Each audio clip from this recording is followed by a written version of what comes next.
Last Handful of Clover, a novel by Wess Mongo Jolley, read by the author.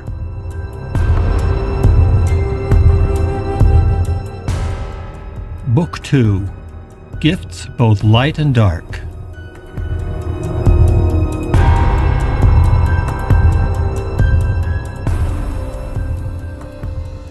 Chapter 51, Lake of Gold.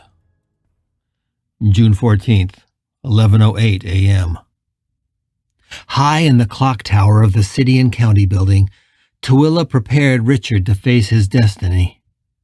For close to an hour after Billy left, Richard peppered Tooele with questions.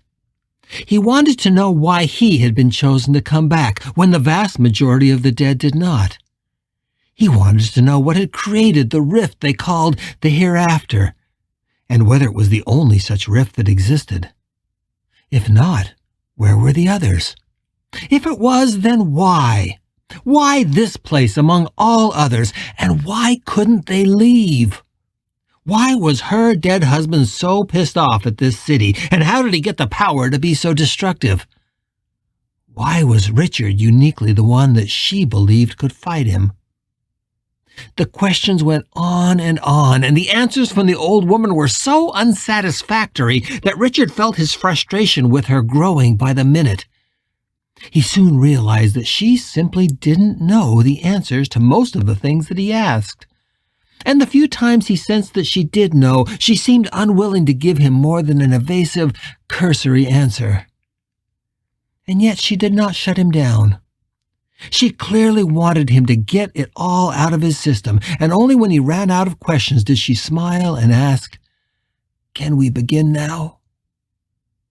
He had to resist the impulse to snap at her, but he also felt so exhausted mentally and emotionally from the failed interrogation that the idea of letting her guide whatever was supposed to happen next sounded very attractive. "Fine," he said. "What do you want me to do?"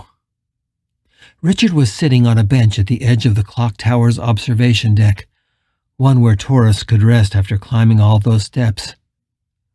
Tooele now knelt in front of him, and just looking at her made Richard's tense body relax. Her eyes were as dark as pools of India ink, and as he gazed into them, his peripheral vision narrowed to where those eyes were all that he could see. "Concentrate on your breathing," she said. "Feel where you can most easily feel the breath going in and out of your body, and concentrate on that spot." "That would be fine and dandy, but as you know, I don't have a body, and I don't have breath." "How do you know you don't?" "Well, maybe because I'm dead." Richard realized he was just being argumentative for argument's sake, but he couldn't stop himself. He also couldn't look away from Tooele's dark eyes. "Billy says he thinks our bodies are just an illusion our minds have created," he said, "and I think he's right." "Put your hand up to your face," Tooele said, "and blow on it. Now, do you feel that?" "Yeah, I feel it, but it's got to be just part of the illusion. I'm not really here, at least not physically. Nobody can see me and nothing I touch moves. I can't believe this body is really a body. I can't believe these are clothes. And I can't believe I'm really breathing." "Despite the evidence to the contrary, you mean?" "That's right," he said, smirking. "Despite the evidence to the contrary." "That's a pretty strange conclusion to come to for a man as logical as you, isn't it?" Richard felt himself shrug. "No, I really am just being a shit," he thought. "You've told me you can feel your breath on your hand. When you touch your face, it feels just like the face you touched when you were alive, yes?" "Yeah, but that doesn't mean it's real. This whole thing, this whole illusion that we're here, it simply can't be true. We're dead. We're ghosts. And no matter how real our bodies seem, it can't be anything but an illusion." You sound like a mystic. You're a smart guy, Richard. You must know that every holy man and philosopher from the beginning of time has tried to figure out that same philosophical question.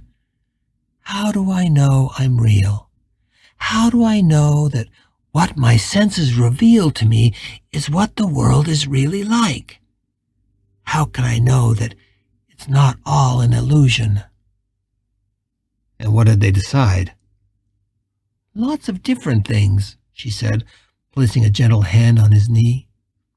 I think, therefore I am, and all that. But in the end, the wise ones came to the same conclusion, that it really doesn't matter. Richard shook his head and purposefully broke eye contact with the old woman. His head immediately cleared, and with it his anger returned.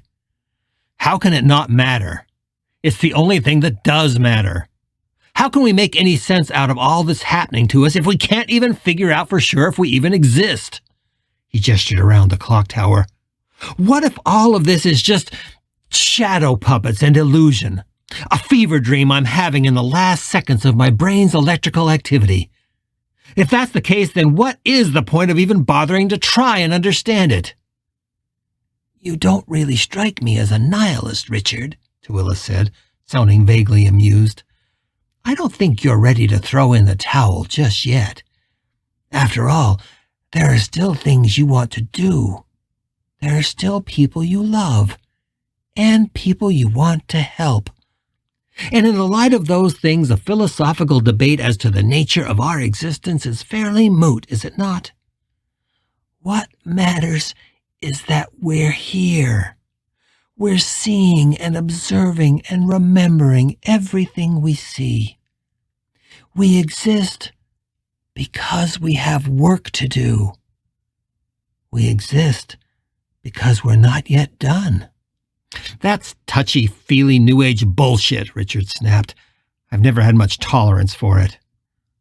The old woman just smiled. I don't need you to have tolerance for it, or understand it. I just need you to trust me. Can you do that? Not forever, just for now. Richard took a deep breath. It was harder for him to let go of his preconceived notions than he expected. It seemed harder now that he was dead than it ever was when he was alive. But he also knew that if he had any hope of being able to save Keith, he had to put his trust in this old woman. If there was a key to all of this, she had it. Okay, he sighed. What do you want me to do? What followed over the next hour felt like a lot of the old encounter groups he had participated in as a student at NYU, or the trust-building exercises he'd had with colleagues at the university. Lots of breathing and relaxation, and lots of concentrating on the sound of her voice as she talked them into what she clearly thought would be a meditative state. But to his surprise, it was working. When he was alive, he had resisted such laws of control and sabotaged it at every turn, but now something had changed. And as the old woman spoke, much of the doubt and resistance he had been feeling drained away as he just concentrated on her voice and on the dark pools of her eyes. Eventually, he felt like he was floating in a lake of warm water somewhere outside his body, and she seemed to be ready to begin what she had been driving toward.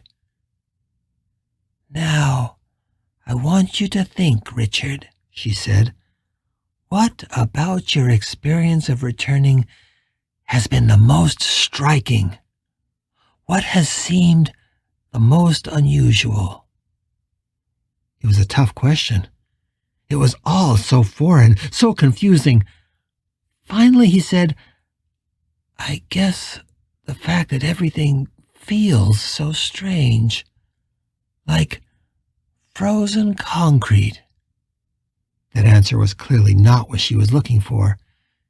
Yes, and what else? Colors. They seem strange, like pastels. Sounds, too. They seem more like something you'd experience in a dream. So real they're unreal, I guess. That's very good.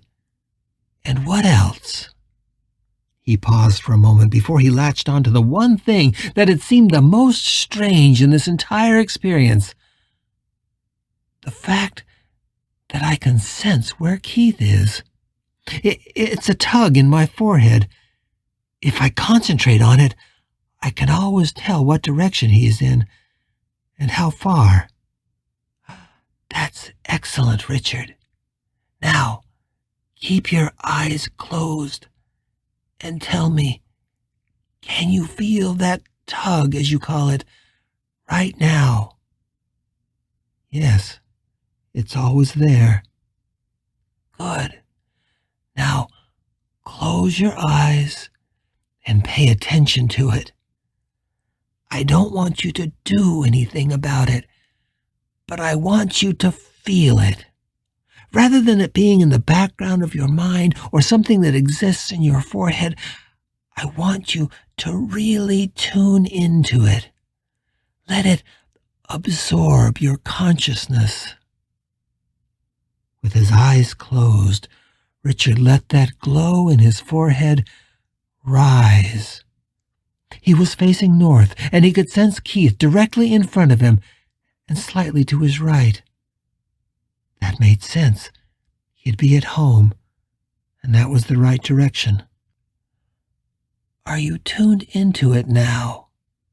Yes. Now, let that feeling expand. It should be easy. It's wanted to, ever since you first experienced it. Did you feel that tug toward George? Richard asked. Don't ask questions now, Richard. Just concentrate. What do you feel? It's more what I see. I'm starting to see that tug as a color. Is it yellow? Yes, exactly. It's a golden yellow, like sunlight or like a dandelion. In fact, it seems like it even has petals spreading out from the center. He heard the old woman gasp, as if Richard had taken a step forward she had not expected. Yes, Richard, that's very good. Now, concentrate on that yellow flower and let it grow in size. Let it encompass your whole body. Tell me when it has.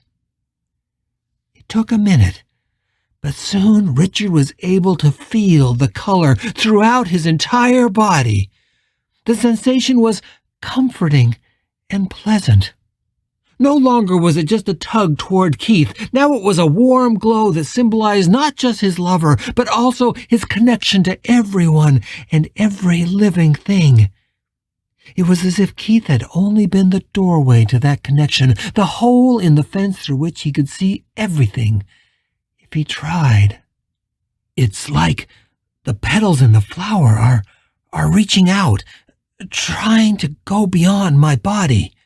Richard squeezed his eyes, although he was dying to open them and see if the glow looked as real as it felt right now. Don't open your eyes, Tooele said, as if she was reading his thoughts. It feels like it wants to spread from my body, Richard repeated, like it wants to... His words failed him. Find a word, Richard. Like it wants to expand, to illuminate, or maybe to shine. He instantly pictured Scatman Crothers from The Shining and had to quench the vision before it extinguished the yellow glow. Excellent. I want you to let it radiate out from your body.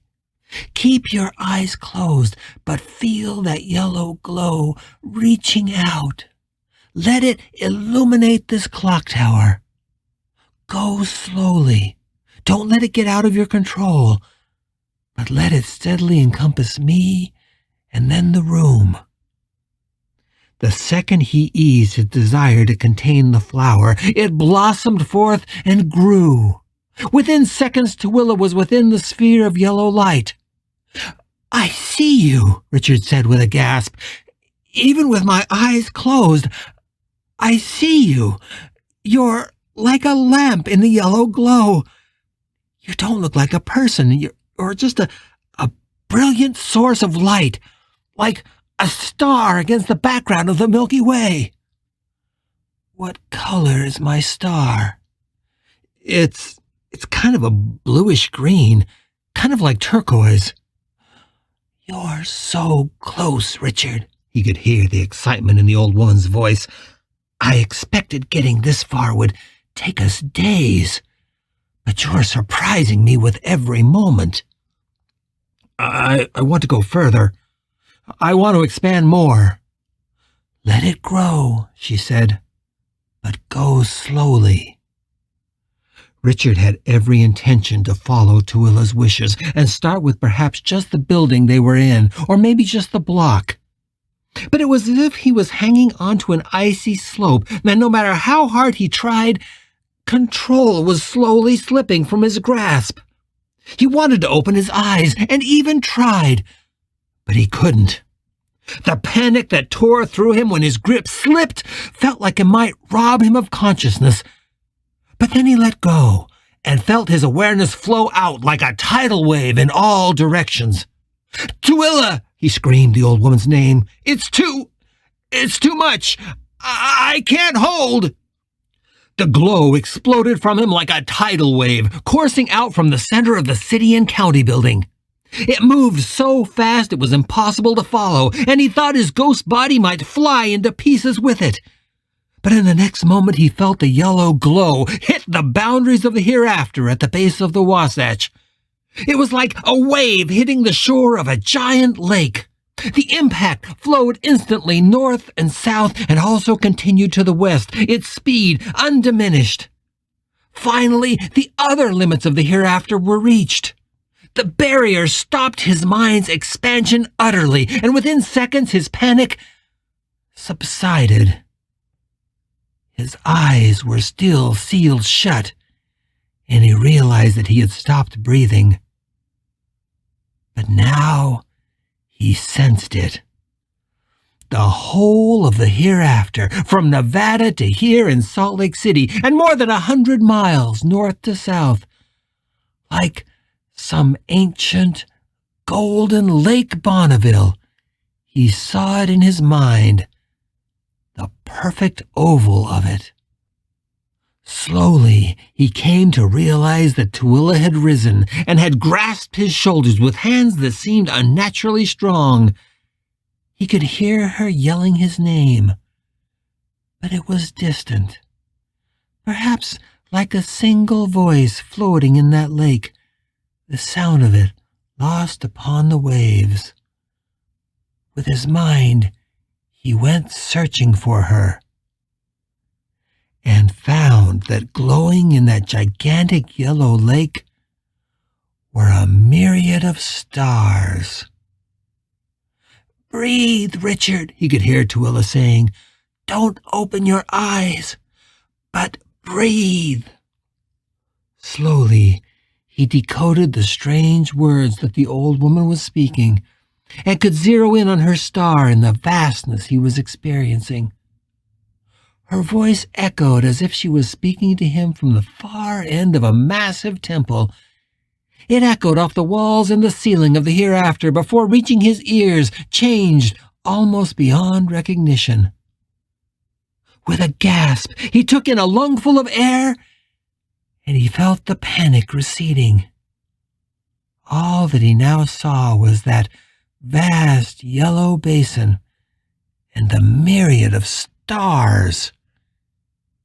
And he realized each star was a ghost. Just as with Tooele, each star was a soul somewhere in this valley, somewhere within the boundaries of the hereafter. "My God, there are so many of us," he said with wonder. "You see them?" He felt the old woman's hands release his shoulders, and her voice was coming to him more clearly now. Her lips must be right beside his ear. I see them. How far has your consciousness expanded? All of it. I see it all. The whole gigantic oval of the hereafter. The boundaries are just where Billy told me they were. Twila, is this how you see the world?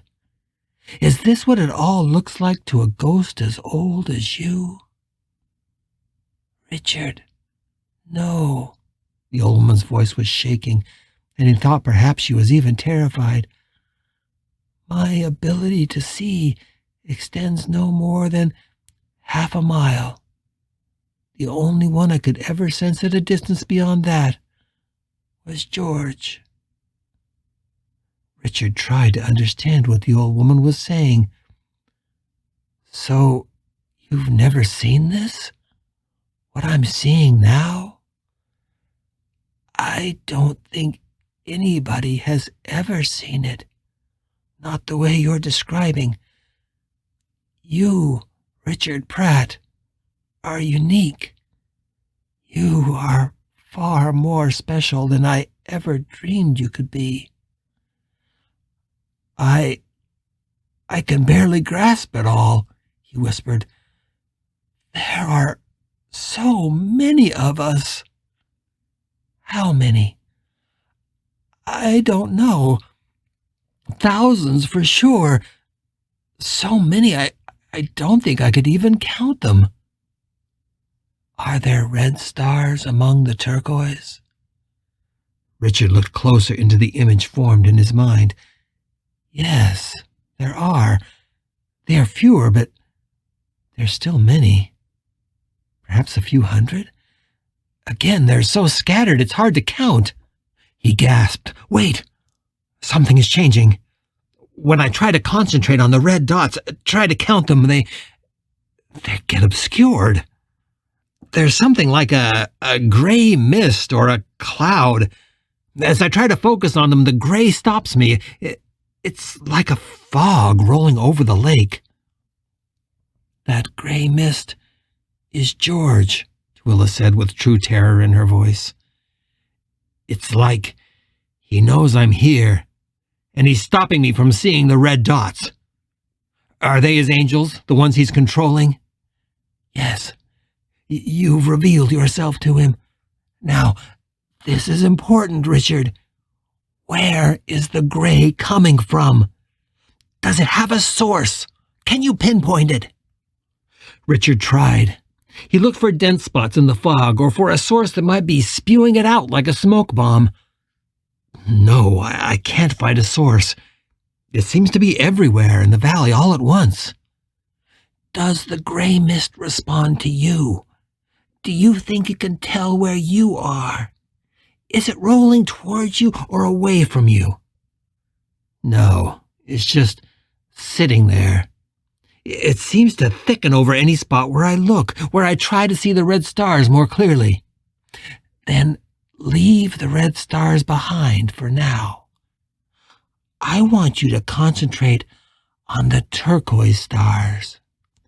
In fact, I want you to focus on the brightest one, the one nearest to you. That's you. The one closest to me is you. That's right. And I need you to open your mind to me. You've come so far already.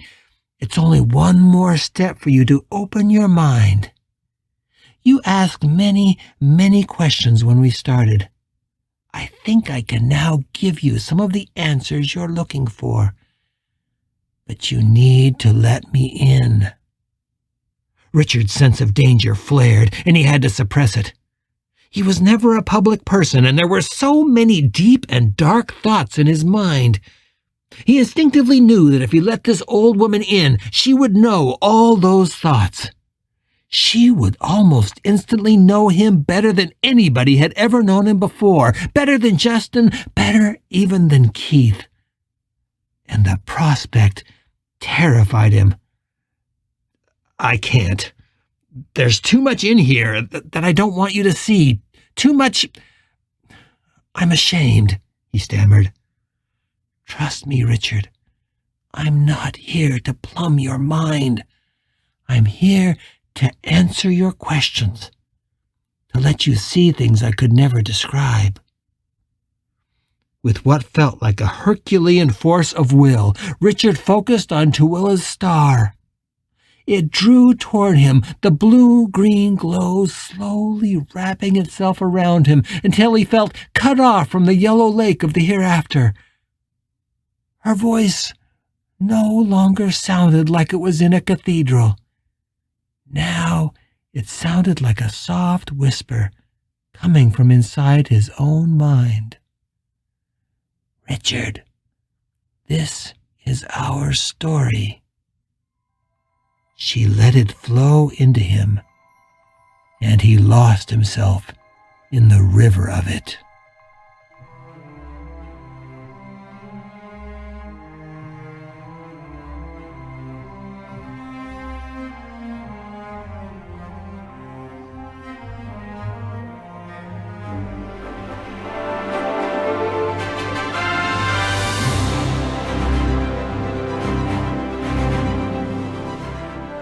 You're listening to The Last Handful of Clover, a novel by Wess Mongo Jolley. If you're enjoying this audiobook, please consider supporting the author on Patreon. That's patreon.com/Wess Mongo Jolley. And for more information, check out the author's website at wessmongojolley.com. That's WESSMONGOJOLLEY.com. Thanks for listening and stay tuned for more episodes.